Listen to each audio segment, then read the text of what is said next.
আসসালামু আলাইকুম ওয়া রাহমাতুল্লাহ। প্রিয় নবম শ্রেণীর শিক্ষার্থী বন্ধুরা, আশা করি তোমরা সবাই ভালো আছো। আজকে হচ্ছে আমরা দেখব তোমাদের যে ইংলিশ বই, সেই ইংলিশ বইয়ের তোমাদের ইংরেজি বইয়ের হচ্ছে ১১০ পৃষ্ঠায় তোমাদের একটি কবিতা ছিল, if I had but two little wings. এই কবিতার তোমাদের ১১১ পৃষ্ঠায় কিছু কোশ্চেন দেওয়া আছে। সেই প্রশ্নের যে সমাধান সেগুলো নিয়ে হচ্ছে আমরা আজকে আলোচনা করব।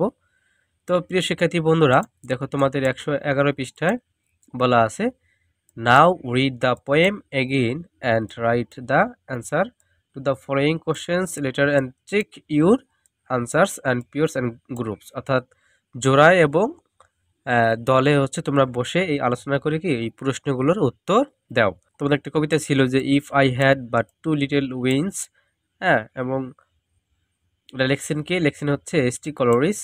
এই কবিতাটি হচ্ছে if I had but two little wings and were a little feathery bird to you I would fly my dear. এই কবিতার ব্যাখ্যা সহ উচ্চারণ সহ আমরা ইতিপূর্বে ভিডিও করেছি, তোমরা সেই ভিডিওটি দেখে নিবে। কবিতাটি উচ্চারণ সহ আমি দিয়েছি, তোমরা এটা দেখে নিবে। বেস্ট ইজি সলিউশন চ্যানেলে গিয়ে আছে, তোমরা এটা পেয়ে যাবে। উচ্চারণ সহ দেওয়া আছে, তোমরা এটা পড়ে নিবে। তো শিক্ষার্থী বন্ধুরা, এই কবিতার থেকে আমরা কোশ্চেনগুলো অ্যান্সার করবো। প্রথমে দেওয়া আছে ১ নম্বরের প্রশ্ন, হ্যাভ ইউ ফাউন্ড। এখানে দেখো তোমাদের হ্যাভ দিয়ে কিন্তু কোশ্চেন করা হলো, তার মানে এটা হচ্ছে প্রেজেন্ট টেন্স। আর একটা কথা মনে রাখবা, তোমাদের এই কোশ্চেন যে টেন্সে থাকে তোমাদের উত্তর কিন্তু সেই টেন্সেই করতে হবে। তো have you found any imaginary character in the poem, if yes what is that. অর্থাৎ হ্যাভ ইউ ফাউন্ড, তুমি কি খুঁজে পেয়েছো, এনি ইমাজিনারি কোনো কাল্পনিক ক্যারেক্টার অর্থাৎ চরিত্র, তুমি কাল্পনিক কোনো চরিত্র খুঁজে পেয়েছো ইন দ্য পোয়েম, এই কবিতায় কি তুমি কোনো কাল্পনিক চরিত্র খুঁজে পেয়েছো কিনা। ইফ ইয়েস, যদি হ্যাঁ হয়, হোয়াট ইজ দ্যাট, তা লেখো।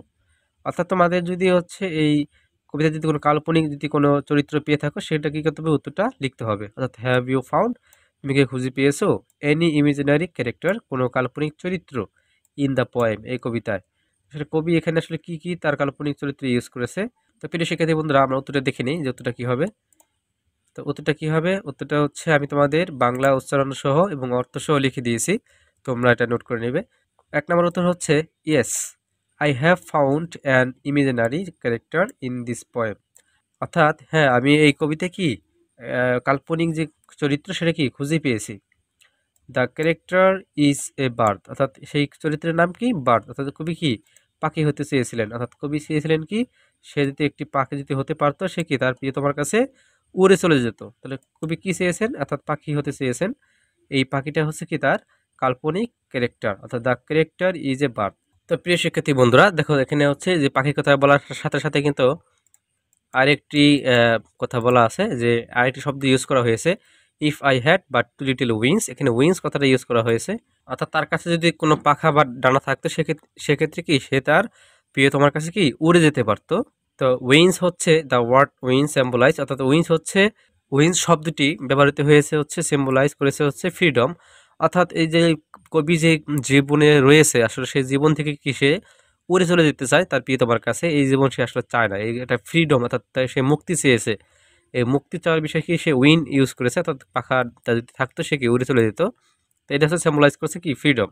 এরপরে দেখো যে দ্য অথর হচ্ছে লেখক, the author wants to get wings to get back to his beloved, অর্থাৎ তার ভালোবাসার মানুষের কাছে, অর্থাৎ তার প্রিয় মানুষের কাছে যাওয়ার জন্য হচ্ছে সে কি এই পাখাগুলো চাচ্ছে। এখানে যে ইমেজিনারি যে ক্যারেক্টার, অর্থাৎ কাল্পনিক যে চরিত্রটা প্রকাশ পাচ্ছে, কবি হচ্ছে এখানে একটি কল্পনা করছে সে যদি একটি পাখি হতে পারতো, তাহলে কি সে তার প্রিয় মানুষের কাছে ফিরে যেত।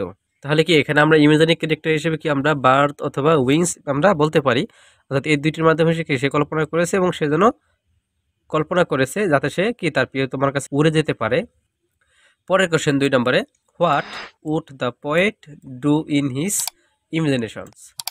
তো ইমাজিনেশনস মানে কি কল্পনা, অর্থাৎ কবি তার কল্পনায় কি করতে চাচ্ছে।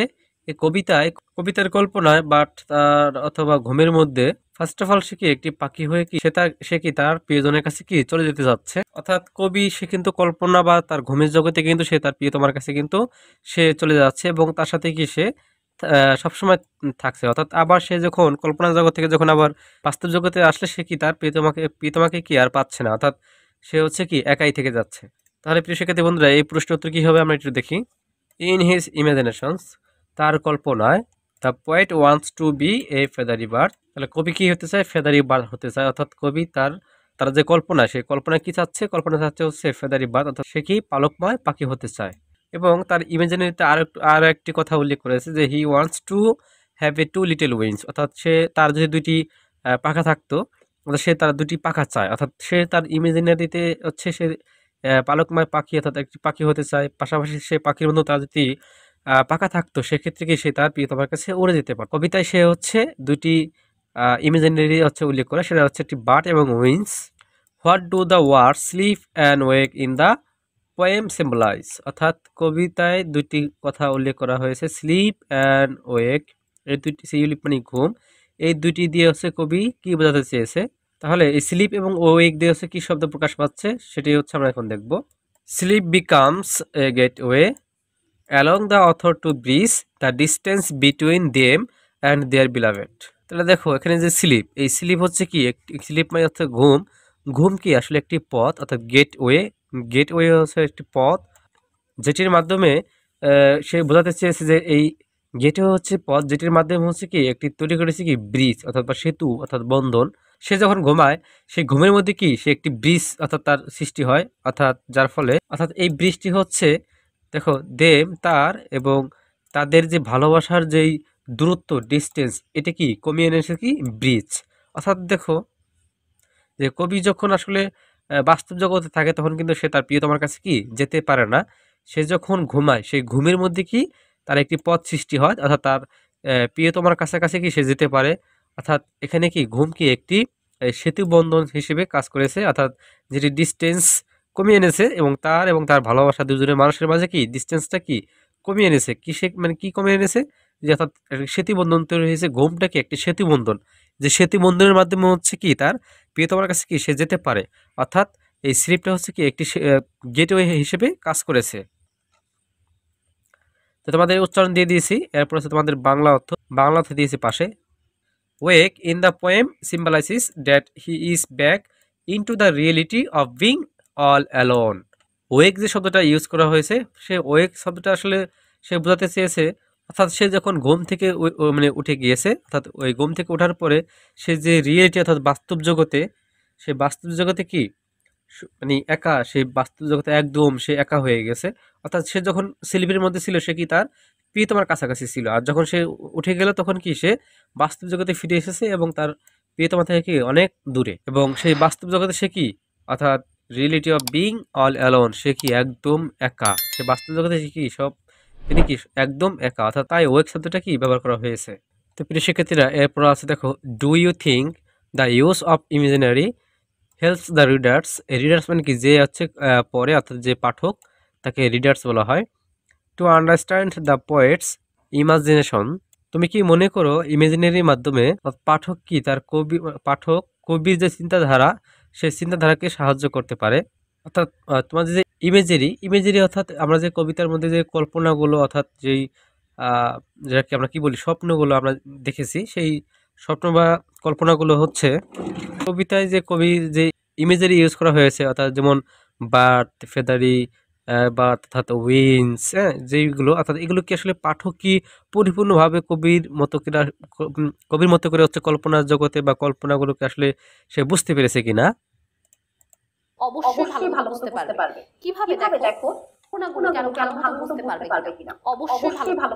এবং সেই কল্পনাগুলোকে আসলে পাঠক কি বুঝতে পারবে কিনা সেটি আসলে লিখতে বলা হয়েছে। অর্থাৎ প্রশ্ন উত্তরটা এরকম হবে, দেখো, imagery in the poetry helps the reader clearly experience what is happening the through the sense of touch, taste, smell, sound, sight and the six sense we might call the imagination. Imagery হচ্ছে কবিতার মধ্যে থাকে, যেটি হচ্ছে কি আমাদের পাঠককে কি করে সাহায্য করে, পাঠককে আসলে বুঝতে সাহায্য করে যেটি আসলে কি হচ্ছে, সেটার জন্য হচ্ছে ব্যবহার করতে হয় অনুভূতি। অর্থাৎ কি ধরনের অনুভূতি হচ্ছে, সেটি হচ্ছে সেন্স অফ টাচ, অর্থাৎ কি ধরনের অনুভূতি অর্থাৎ ছুঁয়ে দেখা, টেস্ট স্বাদ দেওয়া, স্মেল ঘ্রাণ নেওয়া, সাউন্ড মানে শব্দ, সাইট মানে হচ্ছে দৃশ্য, অ্যান্ড অ্যান্ড সিক্স সেন্সেস অর্থাৎ আমাদের যে ষষ্ঠ ইন্দ্রিয়, সেই ষষ্ঠ ইন্দ্রিয়গুলোর হচ্ছে অর্থাৎ এই ষষ্ঠ ইন্দ্রিয় অর্থাৎ 6টি যে ইন্দ্রিয় সেটা কি ব্যবহার করে কি আমরা বুঝতে পারি যে এখানে কি কল্পনা ইউজ করা হয়েছে। অর্থাৎ উই মাইট কল আমরা বলি দ্য ইমাজিনেশন, অর্থাৎ যেটাকে কি বলি আমরা যেটাকে আমরা হচ্ছে বলি কল্পনা। Connecting with this senses can also lead to the audience empathising with the poet.